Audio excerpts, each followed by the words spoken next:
अस्सलाम वालेकुम, मेरा नाम है जहाज़ हाशमी और यह है Honda civic RS burgundy interior 2024 model. ये होंडा सिविक की 11th जनरेशन है जो कि वर्ल्ड वाइड 2021 में लॉन्च की गई थी और पाकिस्तान में भी 2021 से आना शुरू हो गई थी। ये इस गाड़ी का आरएस वेरिएंट है, यानी कि टॉप ऑफ द लाइन, और ये पहले सिर्फ ब्लैक इंटीरियर के साथ आती थी। फिर इस गाड़ी में बर्गंडी इंटीरियर भी ऑफर कर दिया होंडा ने, जो कि ये कार है और अब ये top of the line version है। ब्लैक विद बर्गंडी मेरे ख्याल से सबसे बेस्ट कॉम्बिनेशन है और ये गाड़ी 24 मॉडल है, 0 मीटर है और साइकिल मोटरस्पोर्ट के पास अवेलेबल है। इसकी डिमांड 1,02,000 रुपए है और ये ओपन इनवॉइस वाली कार है, रेडी भी अवेलेबल है और साइकिल मोटरस्पोर्ट के पास है।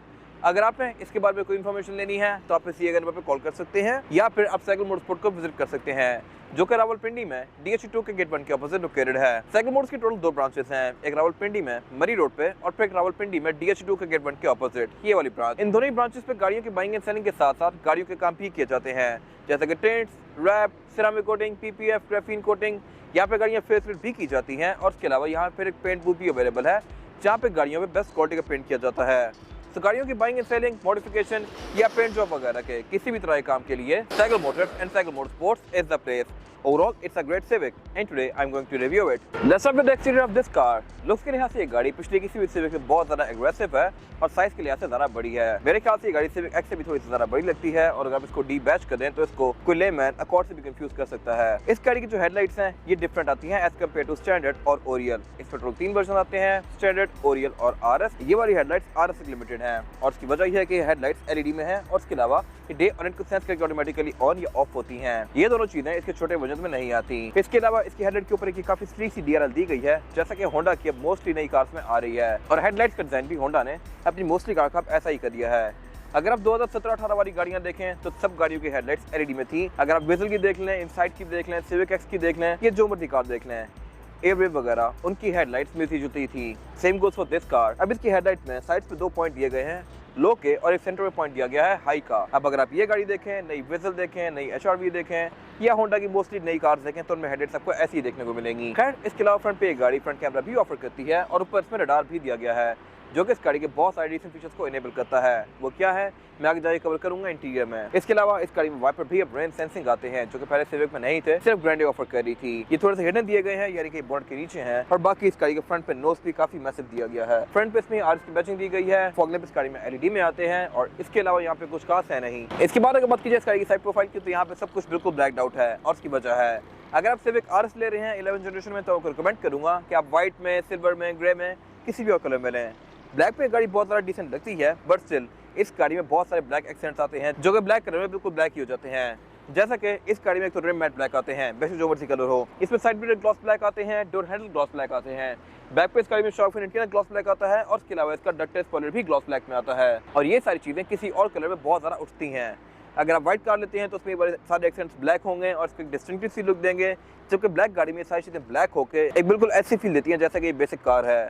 इसके अलावा इस गाड़ी में सारा क्रोम भी ब्लैक किया हुआ है। इसके छोटे वेरिएंट्स में यहाँ पे क्रोम आता है विंडोज़ के आसपास, जबकि इस गाड़ी में ये भी ब्लैक्ड आउट है। तो मेरे ख्याल से अगर आप इस गाड़ी को किसी और कलर में लेंगे तो थोड़ी ज़्यादा बेहतर लगेगी। इसके अलावा फीचर्स के लिहाज से भी गाड़ी काफ़ी इक्विप्ड है। इस गाड़ी की साइड मिरर रिट्रैक्टेबल है, एडजस्टेबल है, इनमें ऑटो का फीचर भी आता है, प्लस इनमें हीटेड वाला फीचर भी आता है। ये साइड मिरर हीटेड है और ये चीज़ पहली बार सिविक में दी गई है। और अगर बात कीजिए इस गाड़ी की एब्सोल्यूट साइड प्रोफाइल की तो साइज के लिहाज से ये गाड़ी एक C सेगमेंट की सेडान है, लेकिन D सेगमेंट की लगती है देखने में। साइज के लिहाज से ये गाड़ी सोनाटा जितनी ही बड़ी लगती है और सिविक एक्स से थोड़ी ज़्यादा बड़ी है। फर्स्ट लुक में ये गाड़ी कैमरी जितनी लगती है। खैर, अगर बात की जाए इसकी ओवरऑल साइड प्रोफाइल की तो यहाँ पे कैटल लाइन्स काफी स्ट्रॉन्ग दी गई हैं, जो कि फ्रंट फेंडर से रेयर फेंडर से कंटिन्यू करती हैं टेल लाइट्स के अंदर तक, और इसके अलावा इसकी साइड स्कर्ट्स भी थोड़ी बॉडी से ज़रा बाहर आई हुई हैं। इसके अलावा ये RS वर्जन है तो इसमें 17 इंचेस के हैं और इसके अलावा इस गाड़ी के बारे में एक और चीज़ यूनिक है और वही है कि इसकी रूफ सिंगल ही पीस है। इसके ये पिलर्स, रूफ, इनके पीछे कोई जॉइंट नहीं है जैसा कि हर कार में आता होता है। ये चीज़ आपको यूजुअली बड़ी कार में देखने को मिलेगी, जैसा कि ऑडी A6 में, A5 में, बट इस गाड़ी में भी चीज़ फॉलो की गई है। ये मेरे ख्याल से एक यूनिक सी चीज़ है, इसका कोई फ़ायदा है कि नहीं आई एम नॉट श्योर। अगर आपको पता है तो कमेंट सेक्शन में मेंशन कीजिएगा। और इसके अलावा ये गाड़ी सनरूफ भी ऑफर करती है। और अगर बात कीजिए इस एंड की तो ये भी डिस्टिंक्टिव सा ही है। इस तरह के इस गाड़ी में क्वार्टर ग्लास काफ़ी बड़ा दिया गया है, फ्रंट लाइन यहाँ पे काफ़ी शार्प दी गई है, टेल लाइट्स की काफ़ी साइड तक आती हैं। बाकी इसके अलावा फ्यूल डोर इसमें लेफ्ट पे दिया गया है। इसके बाद अगर बात कीजिए इस गाड़ी की रेयर लुक की तो सिविक RS में बैक पे भी कुछ चीज़ें एक्स्ट्रा आती हैं और वो ये है कि तो ये गाड़ी बैक पर डुअल एग्जॉस्ट ऑफर करती है। इसमें एक RS का बैच आता है और इसके अलावा बैक पे गाड़ी डक्टेड स्पॉइलर भी ऑफर करती है। डक्टेड स्पॉयलर्स की लुक में काफी अच्छा टच ऐड कर रहा है और ये वैसा नहीं है कि सिर्फ सिलिकॉन से लगाया हुआ हो, इसमें प्रॉपर डिग्गी के अंदर होल्स आते हैं जिनमें इसके स्क्रूज टाइट होते हैं और लुक्स के लिहाज से काफ़ी बेहतर है और ये डेफिनेटली डी शेप भी नहीं होगा कुछ टाइम बाद।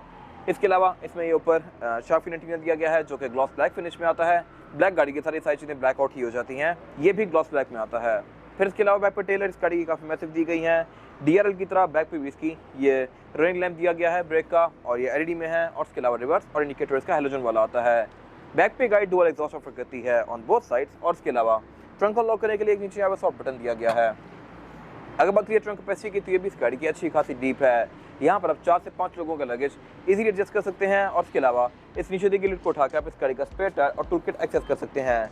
स्पेयर टायर भी इस गाड़ी में फुल साइज ही आता है और इसके अलावा इसके रेप बेंचेस जो हैं ये फिक्स हैं, ये स्प्लिट के साथ नहीं आते। एलेंट्रा, ग्रैंडे, इस तरह की बहुत सारी गाड़ियाँ इवन इनसाइड भी ये बेंचेस फोल्डेबल ऑफर करती है। सिविक के जो इंटरनेशनल वर्जन आते हैं उनमें भी रेयर बेंचेस फोल्डेबल आते हैं, लेकिन पाकिस्तान में सिविक फोल्डेबल बेंचेस ऑफर नहीं करता। I am not sure why. बाकी ट्रंक इस गाड़ी का अच्छा खासा वेल इंसुलेटेड है, इसकी पिलर्स के ऊपर भी कवरिंग्स दी गई हैं, ट्रंक के अंदर भी इंसुलेशन दी गई है और इसके अलावा बैक पे गाड़ी बैक कैमरा ऑफर करती है, ब्रेक लैंप ऑफर करती है और इसके अलावा यहाँ पे कुछ खास है नहीं। इसके बाद अगर बात की जाए इस गाड़ी के इंटीरियर की तो इंटीरियर के लिहाज से भी ये गाड़ी पहले से बहुत सारा इंप्रूव्ड है।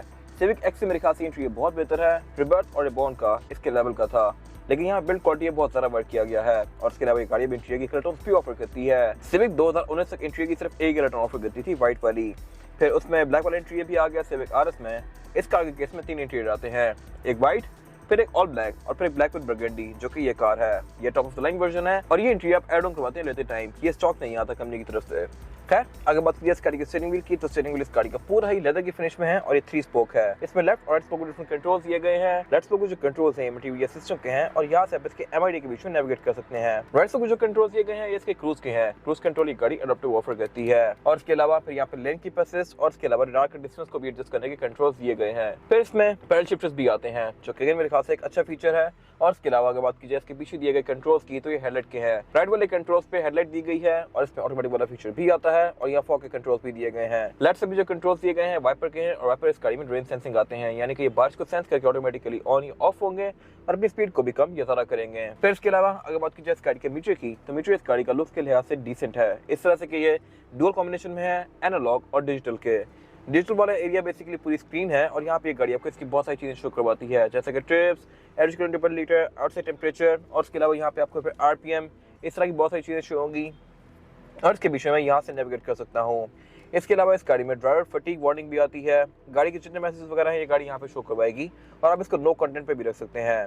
नो कंटेंट पे ये गाड़ी प्रॉपर यहाँ पे RPM शो करवाती है। सिविक RS के अंदर इसकी थीम व्हाइट और रेड की दी गई है, स्टैंडर्ड के अंदर व्हाइट और ग्रे की आती है और बाय द वे इस तरह के मीटर इससे पहले इनसाइड और अकॉर्ड में काफी टाइम से आ रहे थे, उसमें इसकी थीम व्हाइट, ब्लू और ग्रीन सी होती है। खैर अगर बात की जाए इसके मीटर की हाउसिंग की है सॉफ्टवेयर पैडिंग की फिनिश में है। डैशबोर्ड इस गाड़ी का लुक्स के लिहाज से बिल्कुल बेसिक सा है, इसमें साइड पे कोई ट्विटर्स भी नहीं दिए गए और बाकी डैशबोर्ड में सेंटर में ये इसका फ्लोटिंग डिस्प्ले दिया गया है, इसकी मल्टीमीडिया स्क्रीन है और ये फीचर्स के लिहाज से ठीक है। इसमें Bluetooth, aux, navigation, USB, iPod इस तरह की चीजें आती है, यहाँ पे सीडी नहीं डल सकती और ना ही इसमें एंड्रॉइड ऑटो, एप्पल कारप्ले वगैरह आते हैं। इस प्राइस रेंज में बहुत सारी गाड़ियाँ ये चीजें ऑफर करती हैं जैसा कि स्पोर्टेज, MGHS, प्रोटॉन वगैरह, बट इसमें ये चीज़ नहीं दी गई।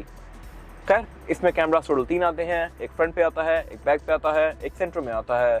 इससे पहले वाली सिविक RS में एक और स्क्रीन भी आती थी, यहाँ सेंटर में इस जनरेशन में वो खत्म कर दी गई है। यूजुअली गाड़ियों में फीचर्स बढ़ाए जाते हैं, इसमें ये फीचर रिवर्स कर दिया गया। मेरे ख्याल से वो फीचर अच्छा था और कंटिन्यू रखना चाहिए था, बट इसमें नहीं रखा गया। खैर स्क्रीन से नीचे क्लाइमेट कंट्रोल के वेंट्स दिए गए हैं और इसके ऊपर एक हनीकॉम्ब ग्रिल दी गई है जो कि इसकी लुक को काफी बेहतर बना रही है। उससे जो क्लाइमेट कंट्रोल दिया गया है, क्लाइमेट कंट्रोल का डुअल जोन ऑफर करती है, यानी कि ड्राइवर और पैसेंजर दोनों के लिए 2 अलग-अलग जोन ऑफर की गई हैं।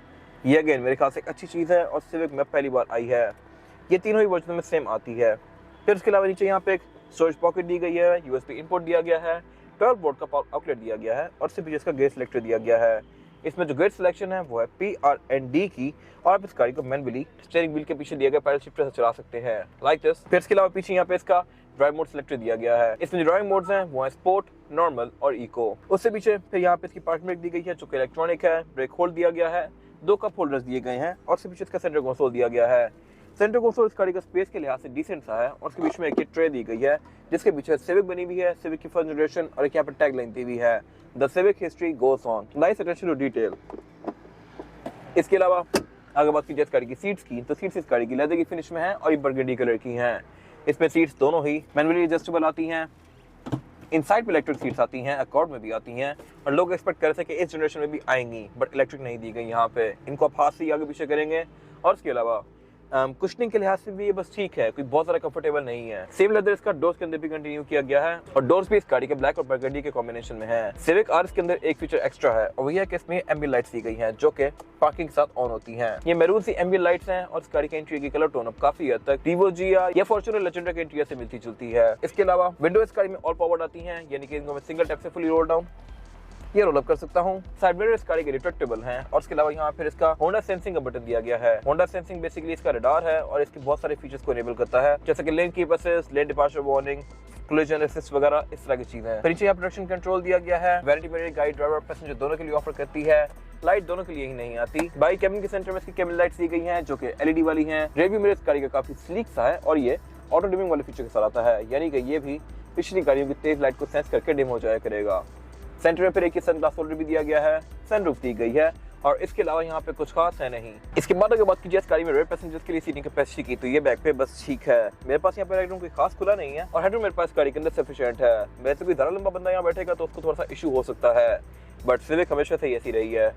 सिविक की 8 और 9 जनरेशन में फ्लोर फ्लैट आता था, यानी कि रिबॉर्न और रिबर्थ में। 10th जनरेशन और 11th जनरेशन इन दोनों में यहाँ पे हम दिया गया है। ये मेरे ख्याल से एक वियर्ड चीज़ है, हालांकि ये गाड़ी ड्राइव ड्राइव तो है नहीं, तो मेरे ख्याल से अगर यहाँ पे हम ना आता तो बेहतर था। बट्स में दिया गया है, और बैक पे इस गाड़ी में 2 ही लोग कंफर्टेबली बैठ सकते हैं, 3 लोग एडजस्ट हो सकते हैं, लेकिन तीसरे पर्सन के लिए यहाँ पे फ्लोर फ्लैट नहीं है, और उसकी सीट भी थोड़ी सी ऊपर दी गई है। एड्रेस बैक पे 3 आते हैं, आप सेंटर में एक बच्चा बैठा सकते हैं। इसके अलावा ग्रैंडी एनी डे सिविक से ज़्यादा खुली होती है बैक पे, बट सिविक फीचर बेहतर ऑफर करती है। इस तरह से कि बैक पे इस गाड़ी में एयरबैग्स आते हैं जो कि ग्रैंडी में नहीं है। फिर इसमें स्पीकर्स आते हैं, इसकी सारी विंडोज ऑल पावर्ड है, इनको मैं सिंगल टैप से fully roll down roll up कर सकता हूँ। फिर इसके अलावा बैक पे गाड़ी क्वार्टर ग्लास भी ऑफर करती है। इसमें आईएसओ के पोर्ट्स भी आते हैं, सीट बेल्ट्स भी आती हैं, कैबिन लाइट इसकी एलईडी में दी गई है, और इसके अलावा सेंटर में इसका सेंटर कंसोल भी दिया गया है, जिसको निकाल के मैं एज एन आर्मरेस्ट यूज कर सकता हूँ। और इसके अलावा इसमें 2 कप होल्डर्स भी दिए गए हैं, और एक कप होल्डर बड़ा है, एक छोटा है। फ्रंट पे भी ऐसे ही है, एक कप होल्डर बड़ा है, एक छोटा है। आई एम नॉट श्योर ऐसा क्यों है। खैर, इसके अलावा यहाँ पे कुछ खास है नहीं। इसके बाद अगर बात कीजिए इस गाड़ी के इंजन की, तो इंजन गाड़ी 1.5 टर्बो चार्ज ऑफर करती है इसके तीनों ही वेरिएंट्स में, लेकिन इसका इंजन 178 हॉर्स पावर प्रोड्यूस करता है। 178 हॉर्स पावर एक एनॉर्मस फिगर है इस बॉडी साइज के लिहाज से, और ये गाड़ी आराम से सोनाटा वगैरह से कम्पीट कर सकती है। ये गाड़ी 1500 टर्बो होते हुए भी 2425 गाड़ियों को बीट कर सकती है, और डेफिनेटली तेज होने की वजह यह है कि इसकी हॉर्स पावर 178 है। इससे पहले जो आरएस आती थी उसमें भी इंजन आता था, ये भी इंजन वैसा ही है। इसमें ट्रांसमिशन LLCVT है, और मैंने जो कहा था कि सिर्फ ये गाड़ी 178 करती है, उसका मकसद ये है कि इसमें 3 वेरिएंट्स आते हैं, स्टैंडर्ड, ओरियल और RS। स्टैंडर्ड और ओरियल जो कार हैं वो गाड़ियाँ 127 हॉर्स पावर प्रोड्यूस करती हैं, क्योंकि उनमें ट्रांसमिशन MCVT है, इसमें ट्रांसमिशन LLCVT है। ट्रांसमिशन के डिफरेंस की वजह से इसकी पावर का बहुत बड़ा डिफरेंस है, और इसके अलावा इसमें टर्बो में भी थोड़े बहुत डिफरेंसेस आते हैं। खैर, ऐसा नहीं है कि आप उस गाड़ी को ट्रांसमिशन चेंज करके इतना तेज कर सकते हो, इनके इंजन के ही थोड़े बहुत डिफरेंसेस हैं, लेकिन मेन लुक के लिहाज से सेम ही है, और दोनों गाड़ियाँ 15 सीसी टर्बो हैं। परफॉर्मेंस के लिहाज से ये गाड़ी पिछली सिविक RS जितनी ही तेज है, लेकिन जो इसके छोटे वेरिएंट्स हैं वो गाड़ियाँ कंपैरेटिवली पिछली गाड़ी के छोटे वेरिएंट से ज़्यादा स्लो हैं। जैसे 1.5 टर्बो आता है वो पिछले 1.8 से स्लो है, R18 से, और डेफिनेटली इसकी वजह यह है कि साइज़ के लिहाज से ये गाड़ी ज़्यादा बड़ी है, और परफॉर्मेंस के लिहाज से वो गाड़ी हॉर्स पावर के लिहाज से कम है। तो मेरे ख्याल से अगर आप सिविक ले रहे हैं तो इसी गाड़ी पे जाएं। ये गाड़ी परफॉर्मेंस के लिहाज से बहुत बेस्ट है, और अपनी रीसेल वैल्यू भी ज़्यादा स्ट्रॉन्गली होल्ड करती है। फिर इसके अलावा अगर बात कीजिए एवरेज की, तो ये गाड़ी आपको तकरीबन 12-13 किलोमीटर पर लीटर तक की दे सकती है, जो कि ठीक एवरेज है वर्ड साइज के लिहाज से। और इसके अलावा इसमें फिर ABS, traction control, driving modes, इस तरह की बहुत सारी चीज़ें आती हैं जो कि इसकी राइड को और भी ज़्यादा बेहतर बनाती हैं। बाकी इसके बोनट के अंदर इंसुलेशन दी गई है, लेकिन इस गाड़ी का इंजन भी बिल्कुल ही एक्सपोज है, इसके अंदर कोई कवरिंग्स वगैरह नहीं आती। अगर आज भी मेरे ख्याल से अच्छी बात थी। साइकिल मोड स्पोर्ट के पास अवेलेबल है, अगर आपने लगवानी है तो आप यहाँ से लगवा सकते हैं। अगर आप इनसाइड का इंजन पे देखें तो यहाँ पे बहुत सारा कवर्ड होता है, इसमें हेडलाइट, फेंडर्स, रेडिएटर सब कुछ बिल्कुल एक्सपोज है। तो अगर आपको कवरिंग चाहिए तो cycle mode sports is the place, और इसके अलावा यहाँ पे कुछ खास है नहीं। इसके बाद अगर बात कीजिए इस गाड़ी के टायर साइज की, टायर साइज ऑफर करती है ये गाड़ी, ये है 215, 50 और 17। इसमें 17 इंचेस का रिम आता है जो कि मैट ब्लैक है, और इससे भी RS तक लिमिटेड है। इसके छोटे वर्जन में रिम छोटे आते हैं, और उनका डिजाइन भी डिफरेंट होता है। इसके अलावा टायर्स गाड़ी में BG थंडर मैक्स दिया गया है, जो कि जनरल का ही टायर है। मेरे ख्याल से पिछली सिविक RS का टायर से बेहतर था। इसके अलावा 17 इंच का रिम पहली बार किसी सिविक में दिया गया है।